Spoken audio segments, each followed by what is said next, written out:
RFNG is supported in part by funding from the Social Sciences and Humanities Research Council.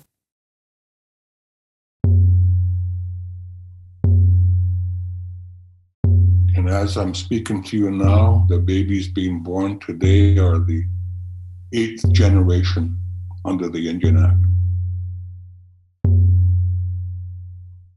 Our people exercised and practiced governmental authorities over their people and their lands for thousands of years. So we're talking about an inherent right.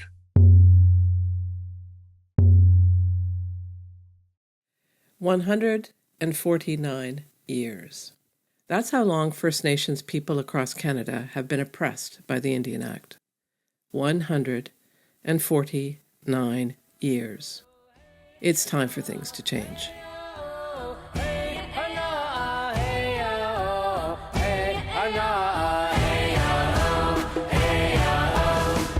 Hello, welcome to the first episode of Inherent Rights, Informed Voices, a podcast brought to you by the Centre for First Nations Governance and the Rebuilding First Nations Governance Project. On this journey, our podcast delves into what we're learning with our First Nations partners about leaving behind the Indian Act to exercise their inherent right to self-government. Right now, across Canada, First Nations citizens are working to reclaim their cultures, languages, and laws for the well-being of their communities and their territories, and to make life better for future generations. My name is Catherine MacQuarrie, and I'll be your host for today.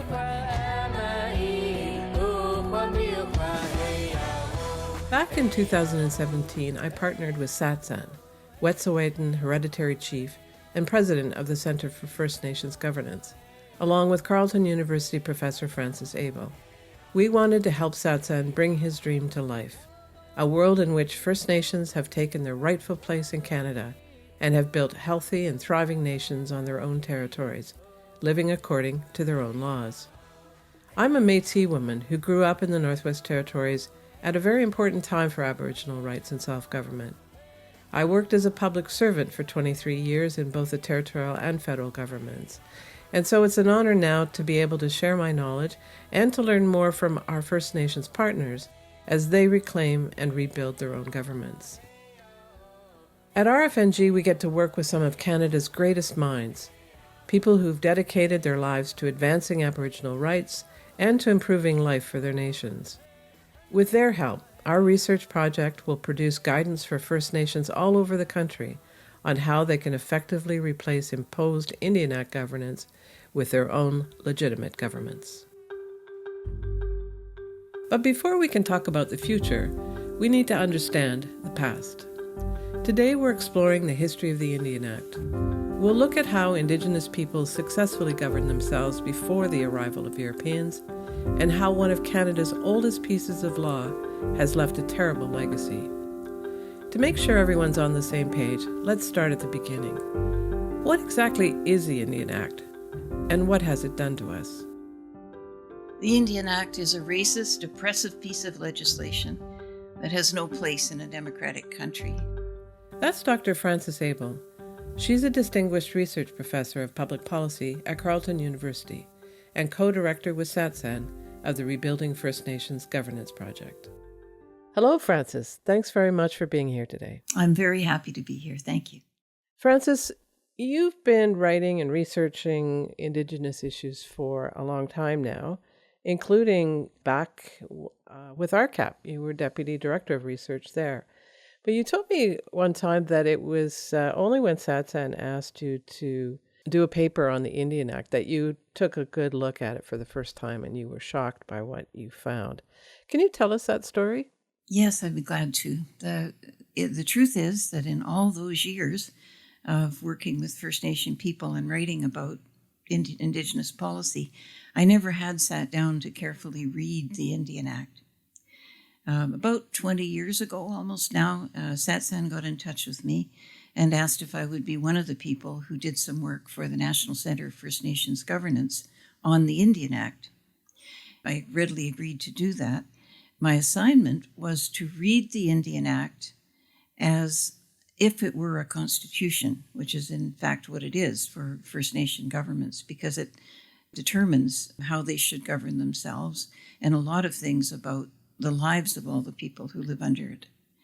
So one long winter, I sat down in my study with the Indian Act and read it carefully. Satsen wanted what he called a systems analysis, which is just to see how it would work as a constitution or as a guide for how people should live together. And I almost couldn't do it because I kept getting angry. I was angry because it covered every aspect of the lives that people who live on reserve under the Indian Act. I knew that lots of First Nations had found ways to change to work with the Indian Act, to work around some of the provisions. Public servants had also tried to do that, so that it wasn't exactly how people had to live. It wasn't all enforced, but much of it was. And I knew that in history, and since it was enacted, generations of people had lived under it. What offended me was the thoroughness with which it prescribed how people should live, and the absence of what we think of now as normal features of a democratic government, like human resources policy or procedures for citizen engagement. Things like that are not mentioned. Instead, it's pretty clear that the goal is just social engineering, to obliterate the way people used to live as members of First Nations and had to live under the Act. And because I was living under the Act, I couldn't do the work any other way. In my imagination, I was imagining what it would be like to be governed by that piece of legislation. I became depressed and I became angry. And I almost couldn't write the report that I finally did. It was the people working with Satsen at the National Center who gave me a boot in the pants and made me finish the work. And particularly Patricia Montour, who isn't with us anymore. She was the person I worked with most directly. You know, what you're describing, Satsen says quite bluntly, created to make Indian peoples wards of the crown, and it still does in many respects. The legislation is 149 years old this year, soon to be 150. Now, the version we have today isn't the same as it was in the beginning. Can you talk a little bit about sort of the original purposes of the Act and then how it's changed over time to still be a functioning piece of legislation today?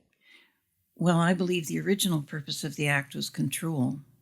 When mostly it was treaty signatories at first who ended up being confined to reserves.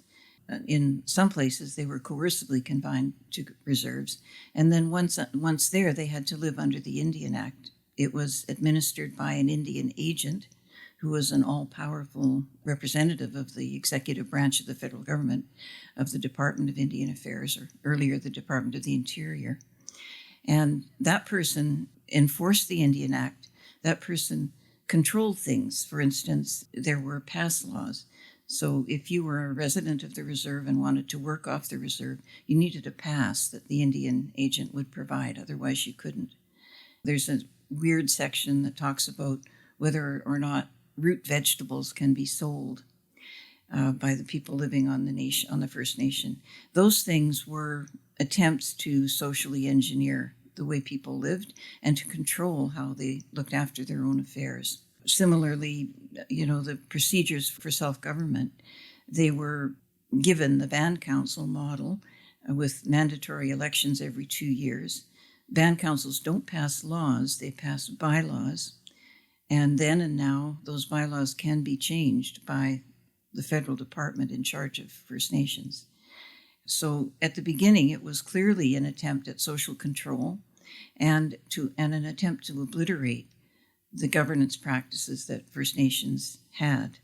The resistance by First Nations was constant, and so often, they found ways to preserve their original ways of governing.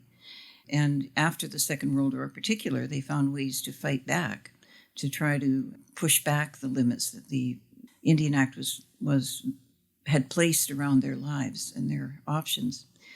Just to give you one example to see how bad it was, in the early 20th century, nations started to organize to get the Indian Act off their back.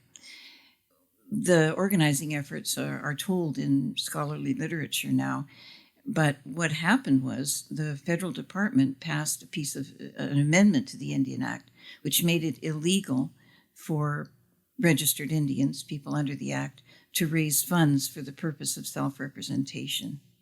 In other words, they were prohibited from raising money in order to defend themselves against the Act. And that provision was in place until 1951, until there was a major period of revisions to the Act. So it's pretty plain what the Act was for. It's also plain that people always resisted it, and they found ways to work around the provisions, but they also were looking for ways to get it reversed, to get the provisions changed. So, in terms of some of the fundamental changes over time, and there have been many, and they have also affected women's rights and that sort of thing. But one of the things that hasn't really changed much is the prescription for governance on reserve, the creation of the Chief and Council and the Band Council.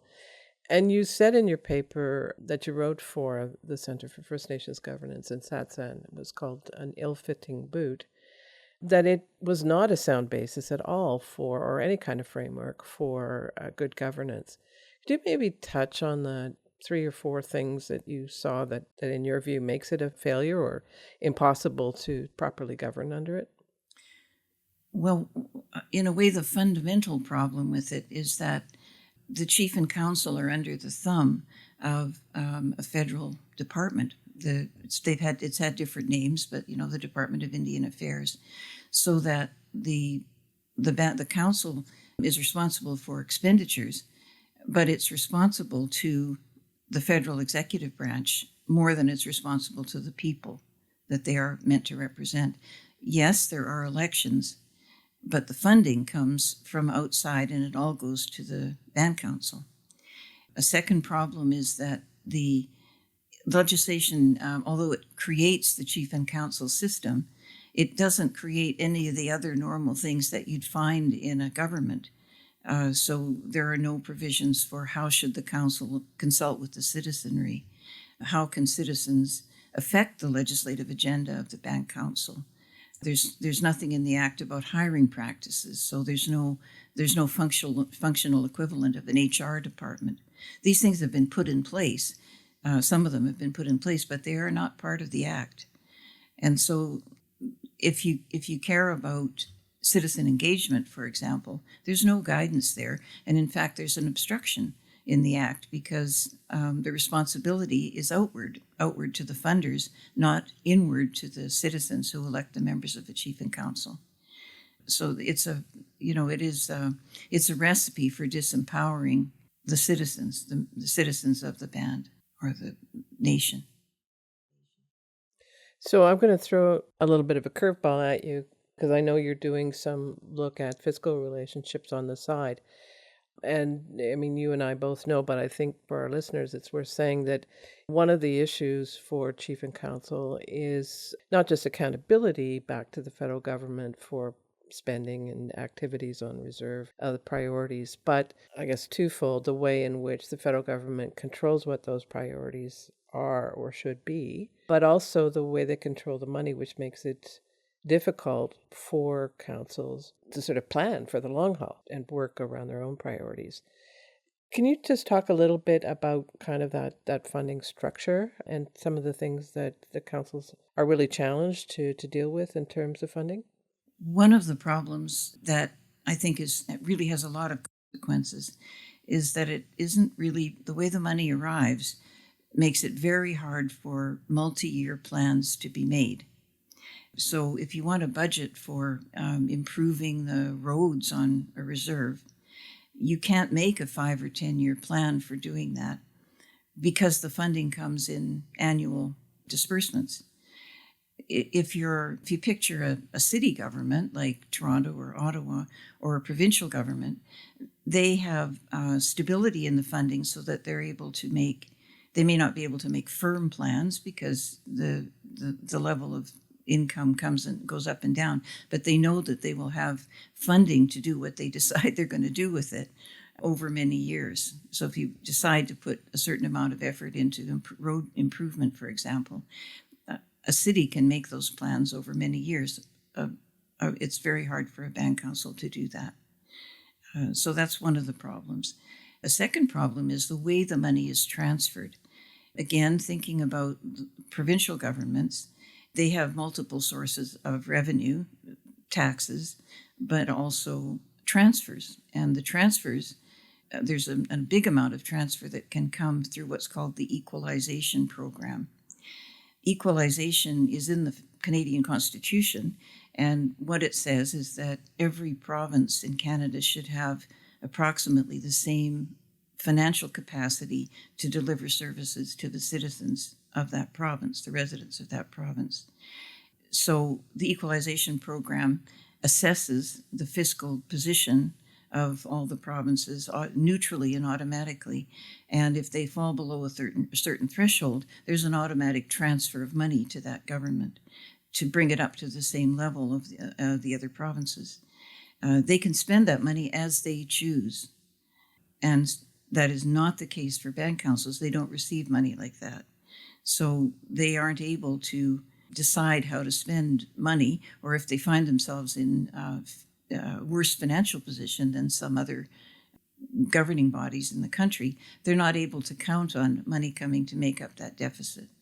So it handicaps their ability to think about their future in a constructive way.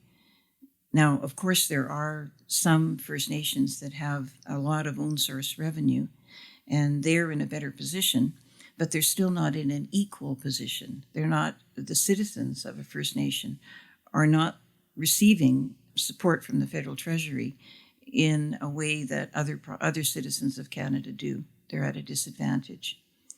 And then finally, if you think about how the money does come, the federal money does come onto the reserve, usually it comes with a lot of strings attached. There'll be policy objectives built into the funding conditions, and there'll be very onerous reporting requirements so that First Nations have to report back how they spend.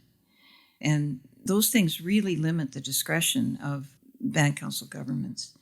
And I know that you did some work on this question of the policies that are imported with the funding, and it's quite shocking how what a big deal that is, what a difference that makes. Absolutely. Nobody likes the Indian Act. Anybody who's looked at it and really thought about it, there have been attempts to just kind of repeal it, get rid of it. We have, since 1982, recognition of the inherent right to self-government for Indigenous peoples. A number of First Nations across the country have negotiated self-government agreements with Canada and either the provincial or territorial government. Not many, but a few. Our project is based on the premise that the inherent right has been achieved and recognized, and people can just begin to put in place the laws and systems and structures to be self-governing. And yet there has not been a lot of movement in that space, and the Indian Act persists. You got any ideas about why it continues to live and survive and be the system that people hang on to? Well, I guess I have two thoughts about that. One is that previous attempts, the attempts in our history to abolish the Indian Act, to completely remove it, have left a bad taste in some people's mouth. There was the 1969 White Paper, which was a proposal from the first Pierre Trudeau government to abolish the Indian Act. But that White Paper didn't replace the Indian Act with a recognition of the right to self-government or the treaty rights that remain very important. So people resisted that, and it made everybody wary, including me, wary about top-down attempts to get rid of the Indian Act. It's not that everybody wanted to defend the Indian Act, but it was all the other rights that were on the table with the 1969 White Paper. Since then, there have been some other measures to get rid of the Indian Act coming from the federal government, but they have all been top-down measures. And I think myself that Satsan is right when he says that it has to be the people who get rid of the Indian Act. the people to whom it applies, not the government that imposed it. I think the government should not stand in their way when they choose to walk out from under it, but otherwise the initiative has to be with the First Nations themselves. I think that's the lesson of the last 60 or 70 years of our history. Makes sense. It's common sense too. The other aspect of it is that if you picture trying to completely change the way that you've been governing yourselves for now 8 generations since the Indian Act was imposed, it will be important for everyone to have some security that what comes in its place is better, that doesn't entail the loss of anything. And I think that is, again, something that each First Nation has to figure out and work on so that they are assured that what they are putting in place after the Indian Act, after they walk out from under it, what's there is an important thing, a good thing.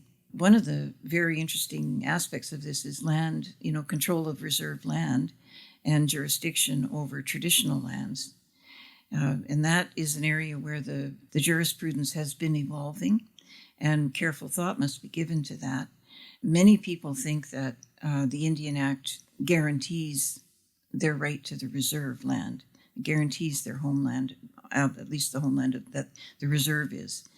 It's not actually true. The Crown holds the reserve land in trust for the Band Council, for the First Nation. So in the transition, there has to be a way to confirm that the reserve land is the band's land or the nation's land as well. Now there's a lot of development in the area of jurisdiction over their traditional territory. So I don't see why anyone would jump into the future without having that thoroughly worked out and understood.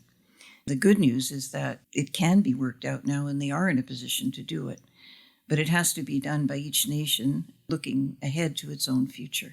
That's what I think anyway. And the land question is significant because quite apart from the very important attachment people have to their territories and their responsibilities in their territories, it is also the basis of a livelihood and support for them, which is the key thing that the Indian Act took away all those years ago. That's right, yeah. And so reversing the Indian Act means getting control of the land. Frances, thank you very much. Thank you.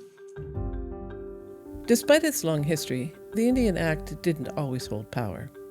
First Nations successfully governed their people for thousands of years. Here to speak about traditional nation governance and how it was affected by the Indian Act is Dr. Terry Poucette.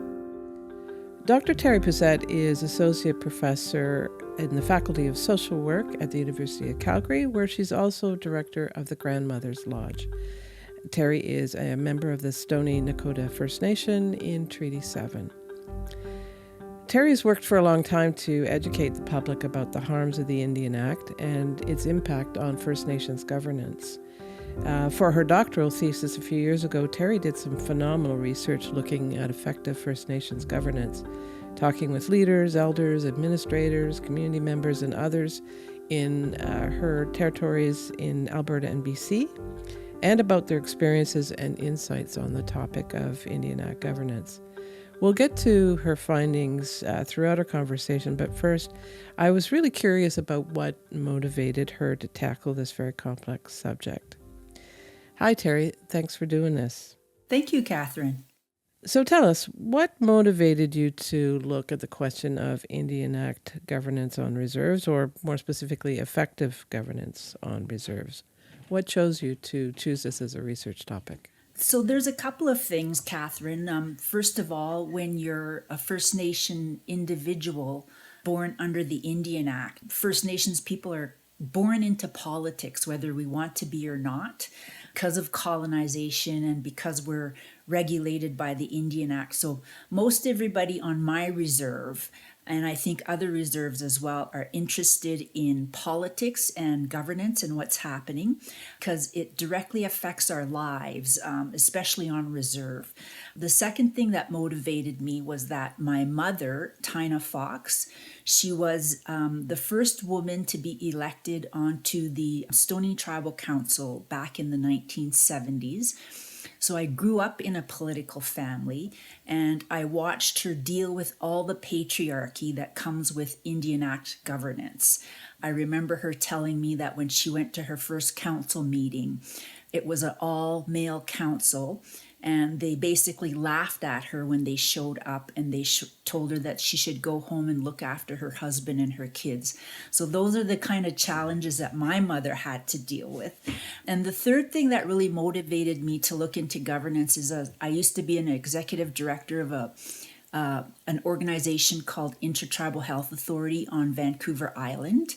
And it was a large organization. It had 28 member First Nations, and we provided services to 14,000 clients up and down Vancouver Island. But in that organization, it was a board of directors that consisted of leaders from Indian Act bands, but the organization itself was designed under a policy governance model.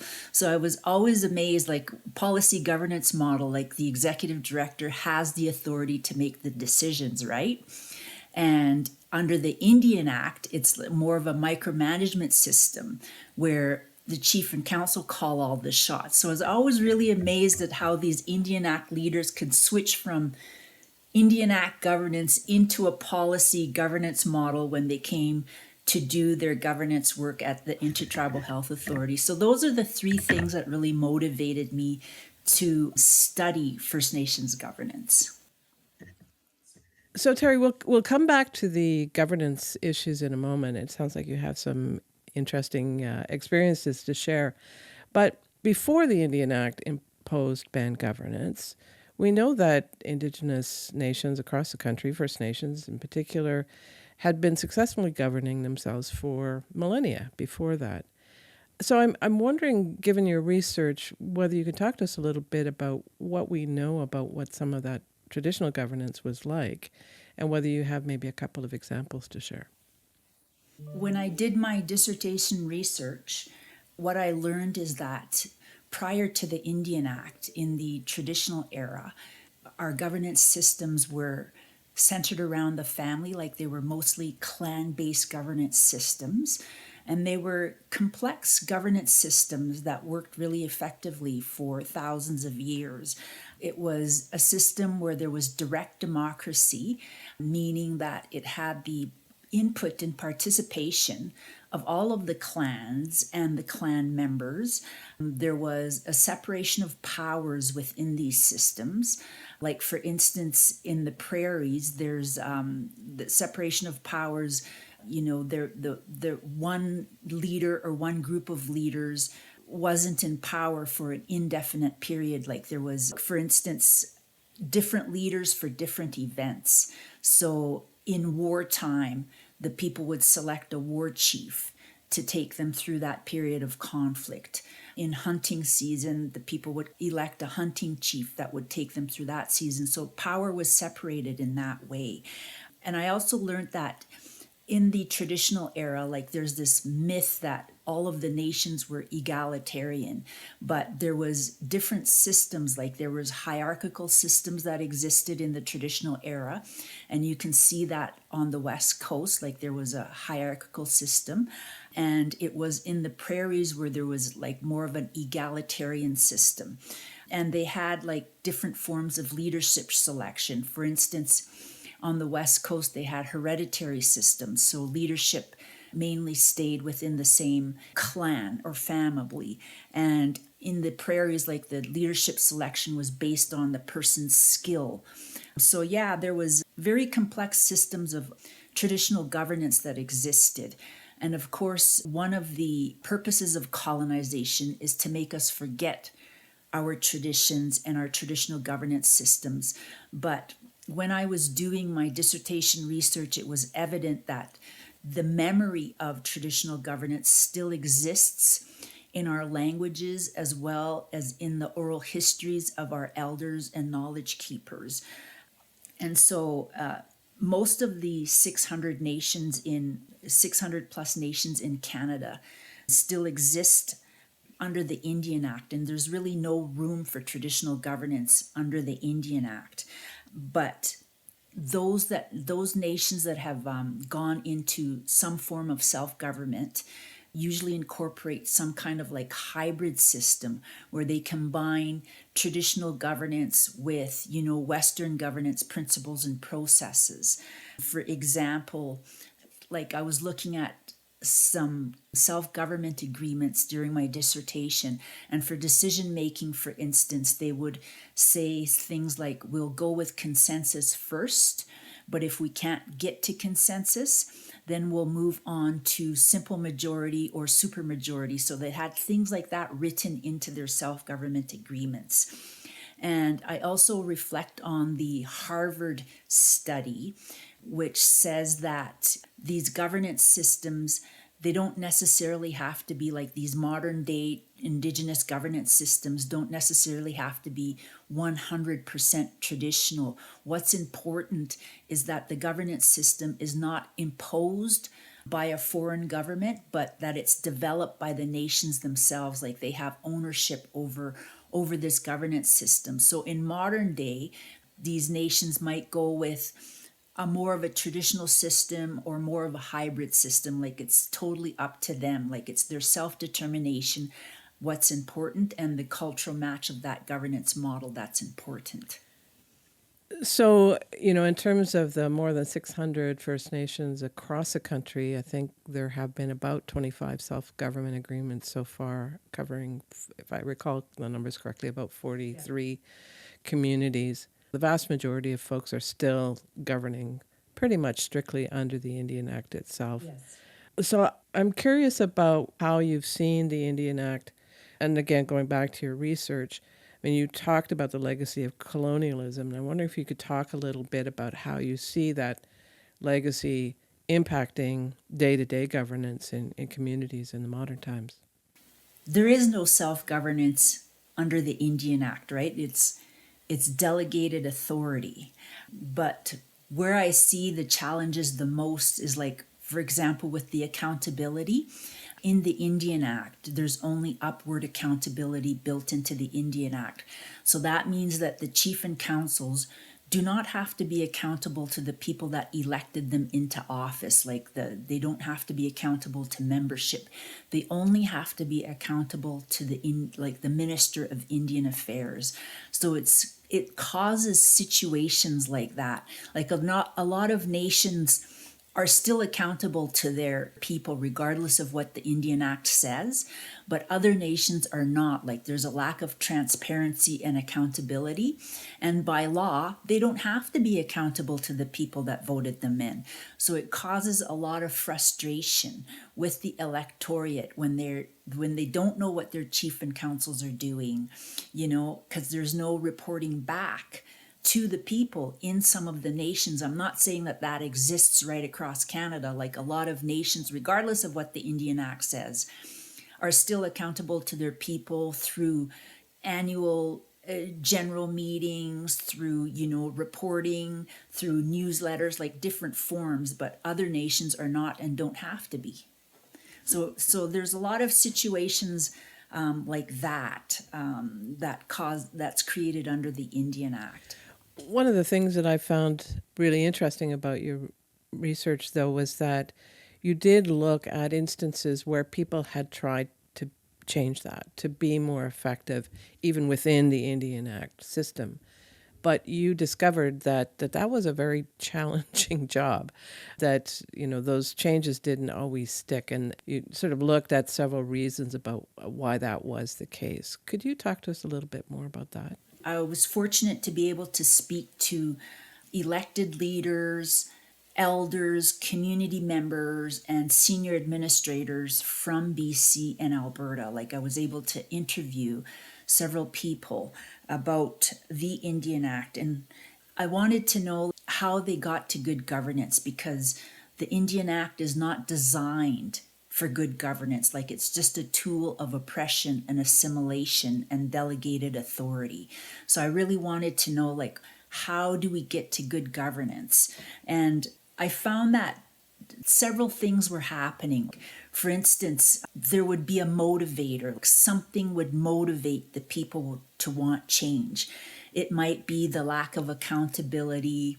It might be the big clans always voting in the same leader. It might be the poverty that's existing and the lack of economic development, like there was some kind of motivator.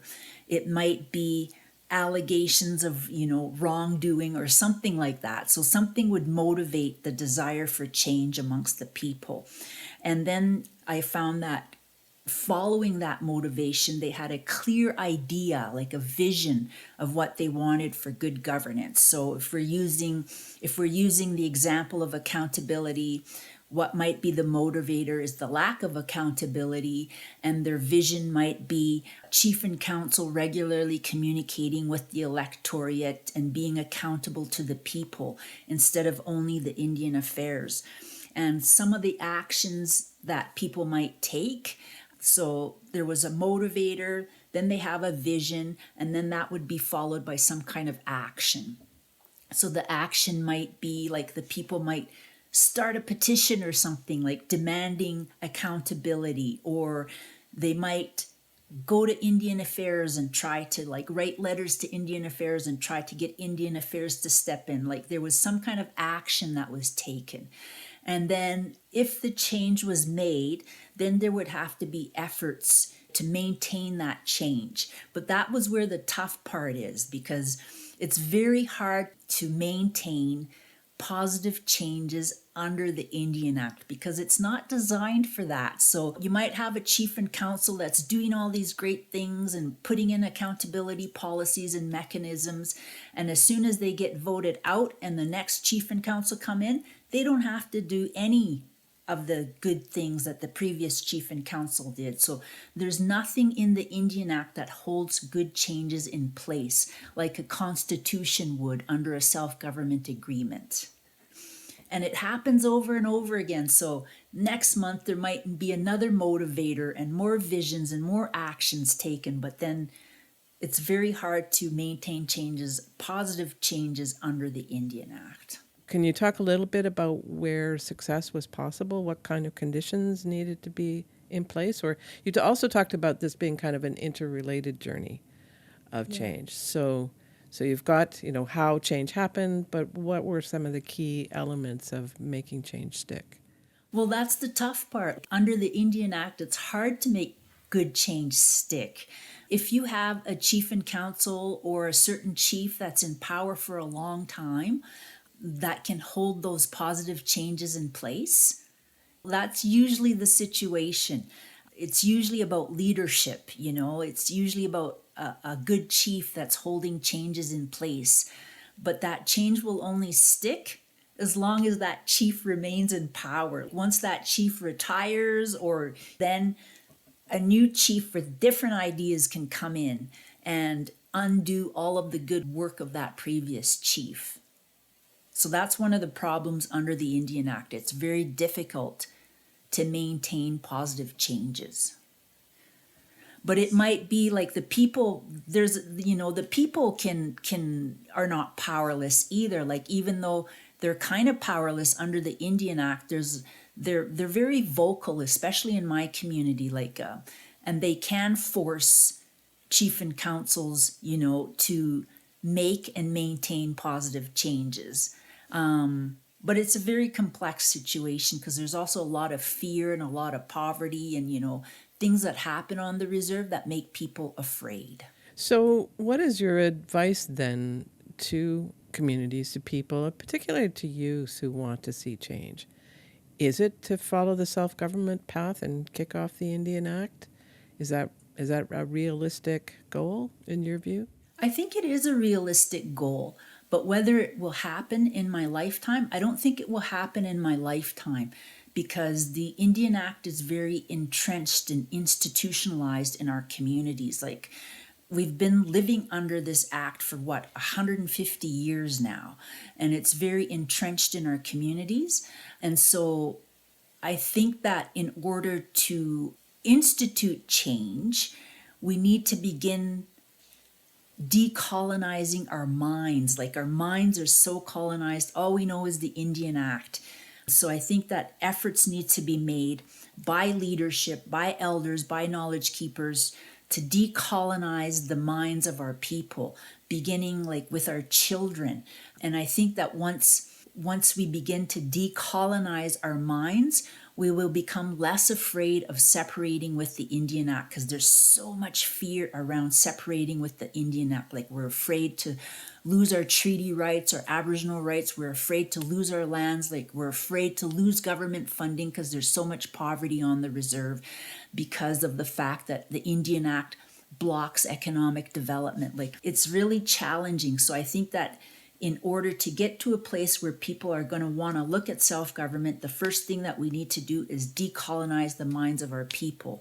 And then they'll begin to be less afraid and more hopeful of a better governance system that will bring more positive changes.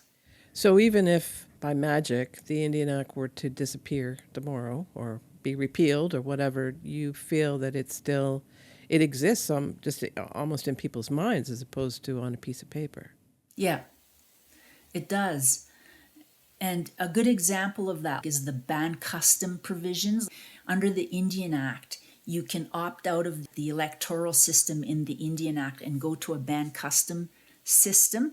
But oftentimes when you look at these ban custom codes, they're just a replication of what was in the Indian Act, right? So like there's very little difference between Indian Act election provisions and ban custom elective codes. Like, they might throw in a couple of traditional governance principles, but it's really a replication of Indian Act election system. So a lot of work ahead for individuals and communities as well as leadership.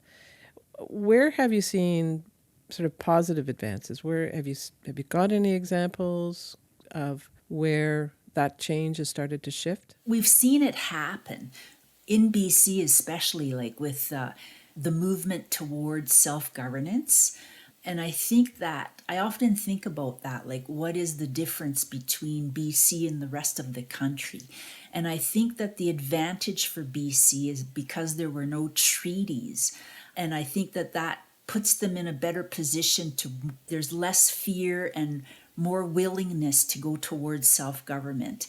Whereas in my area, for instance, Treaty 7, there's fear that if we move towards self-government, that we'll lose our treaty rights. So it kind of holds things in place. So I think that there's a lot of positive movement towards self-government in BC. And we've seen a lot of these self-government agreements coming out of BC. So yes, there is positive movement.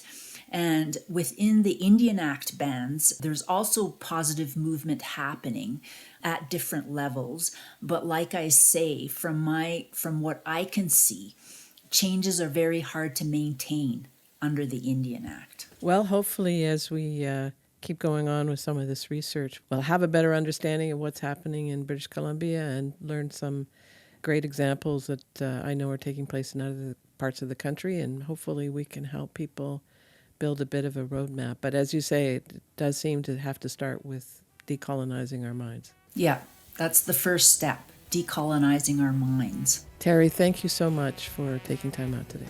Thank you. It was nice speaking with you, Catherine.